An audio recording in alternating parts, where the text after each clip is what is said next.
નમસ્કાર દર્શક મિત્રો, ફૂલછાપ પોડકાસ્ટમાં આપ સૌનું ફરી સ્વાગત છે. વિવિધ ક્ષેત્રના મહાનુભાવોને મળતા પણ આપણને ઘણો અરસો થઈ ગયો અને અમને ફૂલછાપના વાચકોમાંથી હવે ફૂલછાપના દર્શકોના પણ પ્રતિભાવ મળી રહ્યા છે. એના માટે અમે આપના આભારી છીએ અને અમને આનંદ છે કે અમે એક નવા માધ્યમ દ્વારા આપના સુધી પહોંચીએ છીએ. મિત્રો, અહીંયા અનેક મહેમાનોને આપણે મળ્યા અને એમની પાસેથી ઘણી બધી વાતો જાણી. આજે ફૂલછાપ પોડકાસ્ટમાં, ફૂલછાપ સ્ટુડિયોમાં એક એવા વ્યક્તિ ઉપસ્થિત છે જેમણે બહુ જ મોટું કામ કર્યું છે અને તેઓ કરી રહ્યા છે. અને એ કામ આપણને કદાચ સામાન્ય લાગે, પરંતુ અસામાન્ય કામો પૈકીનું એક છે અને એ છે જળ સંચય, જળ સંગ્રહનું કામ. અને હવે હું આટલું બોલું પછી લગભગ આપનામાંના ઘણા બધા લોકો એવું સમજી ગયા હશે કે હું કઈ સંસ્થા અને કયા વ્યક્તિ વિશે વાત કરું છું. તો આપણી પાસે એક સરસ મજાની સંસ્થા છે સૌરાષ્ટ્રમાં. એનું નામ એટલું બધું સરસ છે કે આપણી ધરતીથી, એટલે કે આપણા સૌરાષ્ટ્રને આપણા રાષ્ટ્ર સાથે, આપણી સૌરાષ્ટ્રની સંસ્કૃતિને આપણા દેશની સંસ્કૃતિ સાથે જોડે છે. એનું નામ છે ગીર ગંગા ટ્રસ્ટ. એટલે આપણું આ સરસ મજાનું ગીર, આપણે કાઠિયાવાડીમાં કહીએ તો આપણી ગાંડી ગીર ગઈ, અને એ ગીરથી માંડી અને આપણી પાવન મહાલોક માતા ગંગા, આ ગીર ગંગા ટ્રસ્ટ અને એના વડા, અને પોતે એમ કહે છે કે હું હોદ્દેદાર નથી પણ હું એની જવાબદારી સંભાળું છું, એવા દિલીપભાઈ સખિયા આજે આપણી સાથે છે. દિલીપભાઈ, આપનું ખૂબ સ્વાગત છે. આપનું અભિવાદન છે ફૂલછાપ સ્ટુડિયોમાં.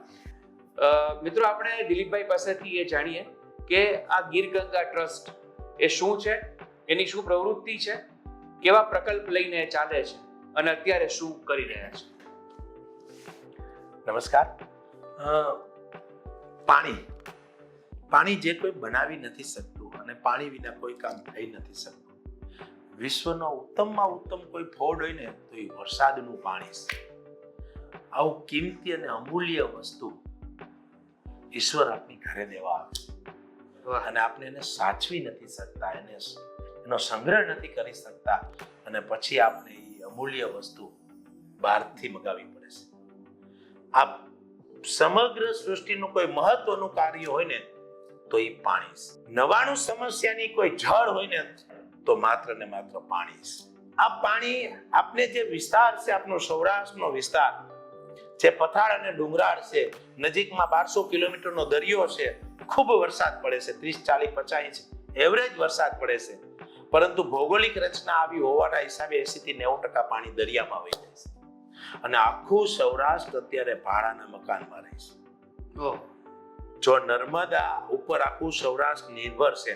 આપણે જે સૌરાષ્ટ્રનું હબ કહેવાય રાજકોટ, એ રાજકોટની જ્યારે 3 લાખની વસ્તી હતી ને ત્યારે માત્ર નાના 3 તળાવ હતા, ન્યારી એક, હાજી એક અને લાલપરી. આજે ધીમે ધીમે એ વસ્તી 30 લાખે પહોંચી ગઈ છે, પરંતુ ડેમ તો 3 જ છે.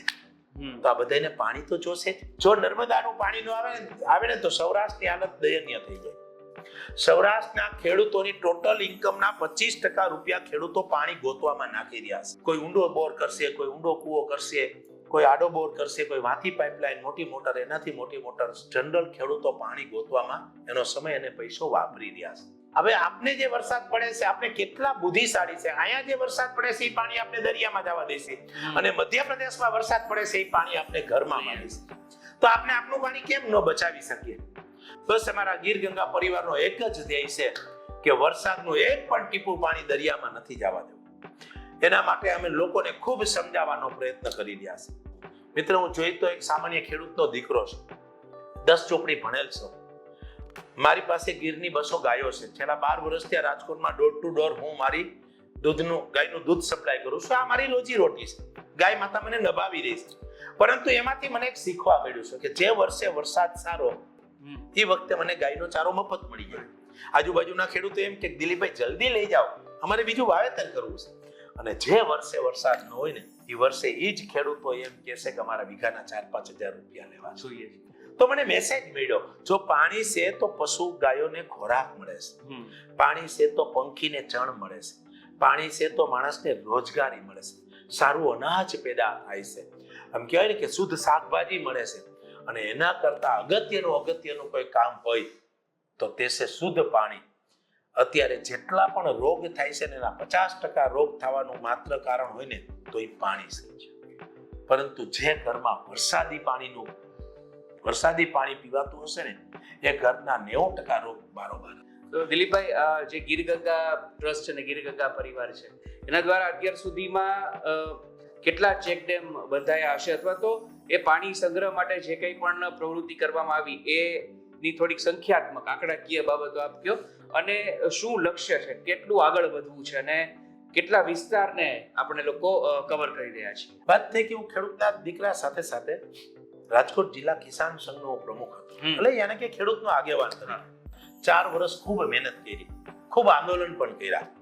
4 વર્ષે રાજકોટ જિલ્લાના 11 તાલુકાના 594 ગામનો પ્રવાસ કરતા મને રાજકોટમાંથી આખા સૌરાષ્ટ્રનું ચિત્ર ક્લિયર થઈ ગયું કે સૌરાષ્ટ્રના ખેડૂતોને જોઈશે ને તો માત્ર પાણી જોઈશે. સૌરાષ્ટ્રના ગામડા ખાલી થયાના ઘણા બધા કારણો છે, પણ એનું અગત્યનું કોઈ કારણ હોય ને તો તે છે માત્ર પાણી. આપણે એમ કહી દઈએ કે ગામડા ખાલી થયા હોય, એનું આપણે એક ઉદાહરણ સમજીએ કે ગુજરાતના 2 ભાગ પાડીએ, એક સૌરાષ્ટ્ર અને ગુજરાત. ગુજરાતમાં 4 મોટી નદી, તાપી, નર્મદા, મહીસાગર અને સાબરમતી. સૌરાષ્ટ્રમાં એક પણ નદી નથી. થોડાક દિવસ પહેલા સરકારે જાહેરાત કરી હતી ગુજરાતમાં વસ્તીના આધારે 16 થી 17 નવા તાલુકા બની રહ્યા છે, પરંતુ એની અંદર સૌરાષ્ટ્રનો એક પણ તાલુકો નવો નથી. એનું જ કારણ આપણે સમજી શકીએ કે સૌરાષ્ટ્રના ગામડા ખાલી થયા છે. એનું મેઇન કોઈ કારણ હોય તો એ પાણી છે.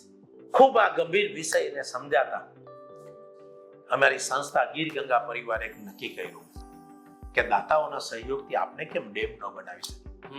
હું ખેડૂતના દીકરા તરીકે ગામમાં જાઉં તો લોક ભાગીદારીથી ગામમાં કરોડો રૂપિયાનો સમાજ બની ગયો હોય, લાખો રૂપિયાનો ગામની શોભા માટે ગેટ બની ગયો હોય, કરોડો રૂપિયાના મંદિરોના જીર્ણોદ્ધાર થઈ ગયા હોય, સરસ મજાની સ્મશાનો થઈ ગઈ હોય, તો જલ મંદિર કેમ ન બની શકે?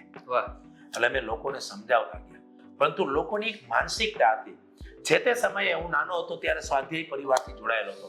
કાનૂન શાસ્ત્રીના વિચાર હતા, અને એ વિચારને કેશુભાઈ આપના ખેડૂતના દીકરા અને આપણા ગુજરાતના સીએમ આ વિષય ઉપર એને ખૂબ શક્તિ લગાવી અને સૌરાષ્ટ્રની ધરતી ઉપર લાખો ચેકડેમનું નિર્માણ કર્યું.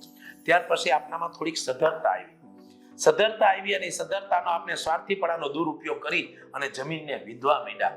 એક સમયે સૌરાષ્ટ્રની ધરતીમાં 30, 40, 50 ફૂટે પાણી હતા, એ પાણી અત્યારે 500, 1000, 2000 ફૂટે ઊંડે નાખી દીધા છે. હવે સૌરાષ્ટ્રમાં એક પણ દુષ્કાળ પડે તો સૌરાષ્ટ્રની જનતા સહન ન કરી શકે. મને યાદ છે 1986, 87 અને 88 આ 3 વર્ષ દુષ્કાળ પડ્યો હતો, પરંતુ સૌરાષ્ટ્રની ધરતી સહન કરી ગઈ. એનું એકમાત્ર કારણ હતું કે ઉપરથી વરસાદ નહોતો પડ્યો, પણ પેટાળમાં પાણી પડ્યું કે 50 ફૂટે, 100 ફૂટે, 500 ફૂટે, 1000 ફૂટે. પરંતુ આપણે ટેકનોલોજીના સહારે એ પાણી ખાલી કરી નાખ્યા છે. હવે તો ઈશ્વરને પ્રાર્થના કરો કે ઈશ્વર તું સૌરાષ્ટ્રને ગુજરાતમાં તો દુષ્કાળ ન દેતો, પણ મધ્યપ્રદેશમાં દુષ્કાળ ન દેતો. જો મધ્યપ્રદેશમાં દુષ્કાળ પડે, નર્મદા ખાલી રહે ને તો પણ સૌરાષ્ટ્રની હાલત દયનીય થઈ જશે. તો આ પાણી સમજાવવા માટે અમે ધીમે સરકાર સાથે વાત કરતા, સરકારની સિસ્ટમ હતી એનો સિસ્ટમ પ્રમાણે કામ કરે, અમે એને ન સુધારી શક્યા. અને એના કરતા અમે સંસ્થાને કામે લગાવ્યું. અમે લોકોને સમજાવતા ગયા કે દીકરાના જન્મદિવસમાં ડેમ કેમ ન બને, દીકરી જે ગામમાં આપી તો કરિયાવરમાં ડેમ કેમ ન આપે, આપના વડીલોનું અવસાન થઈ જાય તો એના નામના ડેમ કેમ ન બની શકે. તો ધીમે મળતા ગયા, શીખતા ગયા, કામ કરતા ગયા. તો છેલ્લા 3 વર્ષમાં નાના મોટા 8150 જેટલા જળ સંચયના કાર્યો અમે પૂર્ણ કર્યા છે, કે જેની અંદર ચેકડેમ ઊંડું કરવું, ઊંચું કરવું, રિપેર કરવું, નવું બનાવવું, બોર રિચાર્જ, ખેત તલાવડી, કુવા રિચાર્જ, આવા નાના મોટા કાર્ય પૂરા કર્યા છે. પરંતુ 1,11,111 જળ સંચય કરવાના કાર્ય કરવાનો મેં સંકલ્પ કર્યો છે. આ વિષયને લઈને અમે ધીમે લોકોને સમજાવતા જઈશી, જોડતા જઈશી. ગયા વર્ષે એક જૈન સમાજના બોમ્બેથી એક અમારા મિત્ર છે ચંદ્રકાંતભાઈ ગોગરી સાહેબે એને કીધું કે દીકરા મને તારું કામ ગમે છે, 1 કરોડનું ઈટાચી મશીન અમને એક જ વખત પ્રસાદીના ભાગે મોકલી દીધું. પહેલું અમારી પ્રસાદી મળી.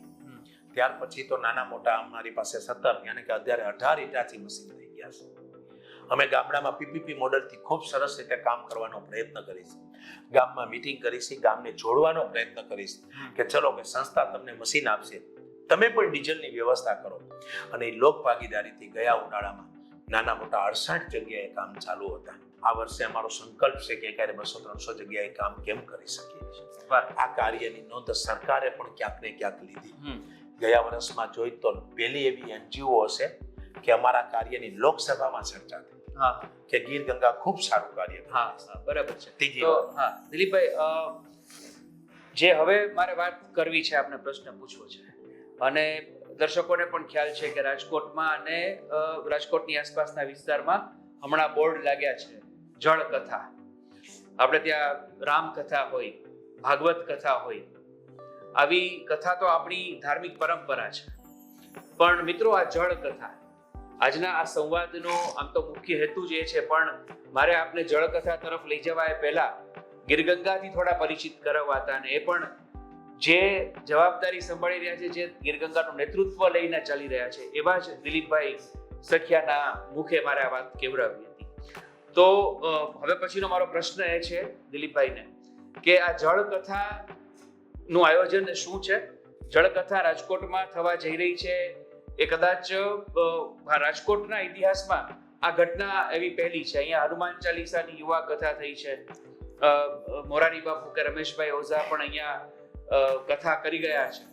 પણ આ જળ કથા એ પહેલી કથા છે. અને એ જળ કથાનું આયોજન શું છે અને એના માટે શું આપ લોકોને અપીલ કરો છો?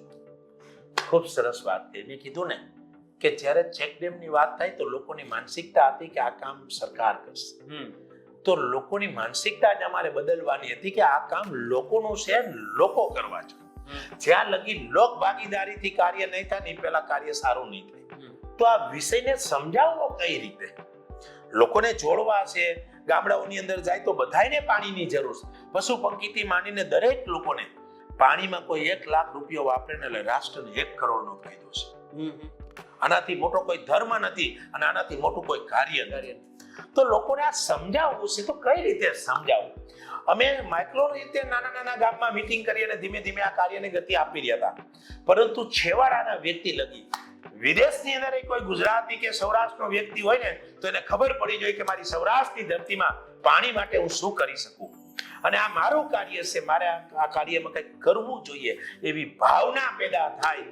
એના માટે અમે એક રસ્તો ગોઈતો. એ રસ્તાનું નામ અમે આપ્યું છે જલકથા. ભારતની અને તો ખાસ ગુજરાત અને ગુજરાતની સૌરાષ્ટ્રની અને કચ્છની જે ધર્મપ્રેમી જનતાઓ છે, વ્યાસપીઠ ઉપરથી જ્યારે આ વાત થતી હોય ને ત્યારે લોકો એ વાત ખૂબ એક્સેપ્ટ કરતા હોય છે. લોકોના મગજમાં એ આવતી હોય છે. તો મેં વિચાર્યું કે આપણે એવું કાંઈ ન કરી. ખૂબ કથાઓ અને સપ્તાહો થઈ. ક્યાંક ને ક્યાંક અલગ અલગ ફાળાઓ માટે, મનોરંજન માટે, ધાર્મિકતાની રીતે, આમ કહેવાય ને કે કોઈ મોટિયારપણાની રીતે ક્યાંક ને ક્યાંક નાની મોટી કથાઓ થઈ.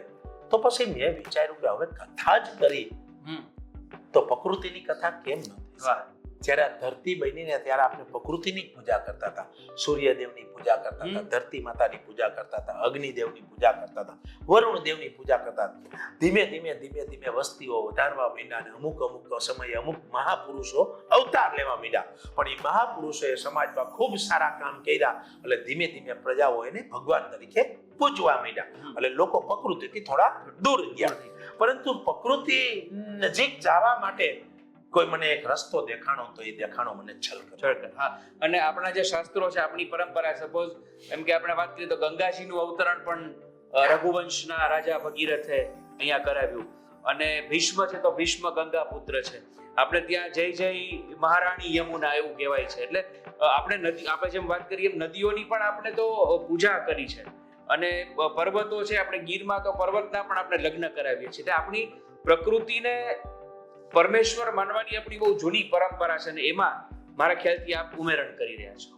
સાચી વાત છે કે આપનો ભારતીય દેશ સંસ્કૃતિથી જોડાયેલો છે. નદીઓને માતા કહે છે. તો અમે એના પણ એક ભાવના માટે સરસ મજાની તમે મને એક વાત યાદ કરાવી. કથા પહેલા લોકોમાં ભાવના પેદા થાય નદીઓ પ્રત્યે એટલે અમે 3 બોલેરો ગાડી આપણા દેશમાં મોકલી હતી. એક મોકલી હતી અમે ઉપર જમ્મુ કાશ્મીર બાજુ, એક મોકલી હતી અમે આસામ બાજુ અને એક યુપીના પાટણ બાજુ. 111 પવિત્ર નદીના પાણી આપણે ભેગા કર્યા. 111 પવિત્ર નદીઓના પાણી ભેગા કરી 20 લીટર એક નદીના પાણી મગાવી અને સાધુ સંતોને બોલાવી અને એક વાસણમાં એ પાણી ભેગું કર્યું. એના સરસ મજાના કાચની બોટલમાં 111 પવિત્ર નદીનું પાણી ભર્યું અને એમાં કળશની વ્યવસ્થા કરી. લોકોમાં પાણી પ્રત્યેની લાગણી જન્મે એટલે કથા પહેલા અત્યારે બજારમાં ગીર ગંગા પરિવાર દ્વારા જળ કળશ યાત્રા ઘરે ઘરે થઈ રહી છે કે લોકો એના ઘરે 111 પવિત્ર નદીની પધરામણી કરી રહ્યા છે. અને કથાના આગલા દિવસે એટલે કે 14 તારીખે બહુમાળી ભવને અમે આ કળશ ભેગા કરવાના છે અને ત્યાં તો બેન્ડ પાર્ટી સાથે અમે વાજતે ગાજતે એ કળશને અમે લઈ જવાના છે કથા સ્થળે. જેમ આપણે પોથી પધરાવીશ એમ અમે કળશ યાત્રા કથા સ્થળે લઈ જવાના છે અને ત્યાં પણ યજમાનો દ્વારા 111 પવિત્ર નદીના પાણીના કળશોની પૂજા થવાની છે, જેથી કરી લોકોની અંદર ભાવના જાય. અને સાંજે આપના ગુજરાતના એક સારા કલાકાર કીર્તિદાન ગઢવીભાઈનો ડાયરાનું પણ આયોજન કર્યું છે. એમાં પણ લોકોને પાણી પ્રત્યેની ક્યાંક ભાવના પેદા થાય એનો અમારો ધ્યેય છે. મિત્રો, આ કથા છે ને એ વૈશ્વિક કથા છે. વિશ્વની અંદર પહેલી વખત જલ કથા થઈ રહી છે. ઓહો, વિશ્વની અંદર. અને એ પણ કુમાર વિશ્વાસ, જે આપના દેશનો મોંઘામાં મોંઘો અને એકદમ કવિ, સારા કવિ તરીકે જેની છાપ છે, એ પણ કથા વાંચે છે અપને અપને રામ અને અપને અપને શ્યામની. તો અપને અપને શ્યામ યાनी કે અમારી જલ કથા અપને અપને શ્યામ કી આ જલ કથાનું આયોજન કર્યું છે અને લોકો આમાં જોડાય. અમારો ધ્યેય છે કે 1,11,111 જળ સંચયના કાર્ય કરવા. આ કથામાં પણ અમે એક સંકલ્પ કર્યો છે કે અત્યારે આપણા દેશના લોખંડી પુરુષ સરદાર વલ્લભભાઈ પટેલના 151મી જન્મ જયંતિ આ મહિનેથી શરૂઆત થઈ ઉજવણીના ભાગે. ત્યારે સંસ્થાએ પણ નક્કી કર્યું છે કે 11 લાખથી માંડીને નો લિમિટ એવા નાના મોટા 151 ચેકડેમ અને તળાવોનું નિર્માણ કરી અને એની જન્મ જયંતિની ઉજવણી કરી. એમાં ઘણા બધા દાતાઓએ ક્યાંક ને ક્યાંક 1-2 તળાવ લખાવવાનો પણ પ્રયત્ન કર્યો છે. ધીમે ધીમે આ કાર્યને ગતિ મળી રહી છે. આ કથાની અંદર અમે એ પણ એક સારી રીતે આગળ વધવાના છે. તો મારી પણ લોકોને અપીલ છે કે આ સંસ્થા કથા આપણી વિશેષ કાંઈ નહીં, પણ માણસ જન્મે ત્યારે પહેલી ચમચી ગળથૂથીમાં પાણી પીશે, મરે ત્યારે ગંગા જળ સ્વરૂપે એક ચમચી પાણી પીશે. જન્મ અને મરણ વચ્ચેની જિંદગીમાં વધારેમાં વધારે બોડીમાં કોઈ વસ્તુ નાખી છે તો એ આપણે પાણી નાખી છે. તો આ પ્રકૃતિ જે આપણે પાણી આપે છે એ પાણીનું ઋણ અદા કરી વિશેષ નહીં, પણ આખી જિંદગી જેટલું વાપરું છે એટલું તો પાણી બચાવીએ. આ મારી એક લાગણી છે. દિલીપભાઈ, બહુ સરસ આપે વાત કરી. મિત્રો, આપણે જાણીએ છીએ જેમ એમણે કહ્યું એ પ્રમાણે પાણીનું મહત્વ. હું એક જ લીટીમાં એને સમજાવું તો ગળથૂથીથી ગંગાજળ, માણસના જન્મથી માંડી અને એના અંતિમ સંસ્કાર સુધી પાણી છે એ માણસની સાથે રહે છે. આપણા શરીરમાં પણ પાણીનું એટલું મહત્વ છે અને આપણા જીવનમાં પણ પાણીનું એટલું મહત્વ છે. અને દિલીપભાઈએ જેમ શરૂઆતમાં કહ્યું એમ કે પાણી કોઈ બનાવી નથી શકતું, પાણીનું સર્જન ન થઈ શકે, પણ પાણીનો સંચય ચોક્કસ થઈ શકે એવું આપણે જાણ્યું. તો આપણે પણ આપણા ઘરમાં નળની જે વ્યવસ્થા છે, પેલા જૂની વ્યવસ્થા પ્રમાણે ગોળા કે માટલા હતા અને હવે ફ્રીજની છે, એ વ્યવસ્થાથી જ આપણે પાણીના બચાવની, પાણીના સંગ્રહની શરૂઆત કરીએ. જેટલું જોતું હોય એટલું પાણી આપણે પ્યાલામાં લઈએ. મહેમાન આવે તો પણ એ 2 વાર માંગે તો 2 વાર પાણી આપીએ, પણ પાણીનો અડધો ગ્લાસ આપણે ઢોળી નાખીએ એવું આપણે પણ ન કરીએ. કારણ કે આ જળ સંચયની જવાબદારી જેમ દિલીપભાઈએ કહ્યું માત્ર સરકારની નથી, તો માત્ર ગીર ગંગાની પણ નથી. કદાચ આપણે ચેકડેમ ન બનાવી શકીએ, ચેકડેમમાં જો આપણે આપણું યોગદાન આપી શકીએ, દાન આપી શકીએ તો બહુ સારું, પણ ચેકડેમ ન બનાવી શકીએ તો પણ આપણે આપણા ઘરમાં પણ જો જળ સંગ્રહ અને જળ સંચયની એક માનસિકતા ઊભી કરશું તો આપણે પણ ગીર ગંગાના અભિયાનમાં સહભાગી થઈશું એવું મને લાગી રહ્યું છે. દિલીપભાઈ, આપના આ 1 લાખથી વધારે ચેકડેમ બનાવવાના અભિયાનમાં અમારી ખૂબ ખૂબ શુભેચ્છા અને જળકથાને પણ અમારી શુભેચ્છા. મિત્રો, જળકથાનો લાભ લેજો. રાજકોટમાં રેસકોર્સ મેદાનમાં તે યોજાવાની છે. તો આ સાથે આપણે વધુ એક પોડકાસ્ટ, વધુ એક આપણો સંવાદ અહીંયા સંપન્ન કરીએ. ફરી એકવાર કોઈ આવા જ મહાનુભાવ સાથે, કોઈ આવા જ વ્યક્તિત્વ સાથે સંવાદ કરશું.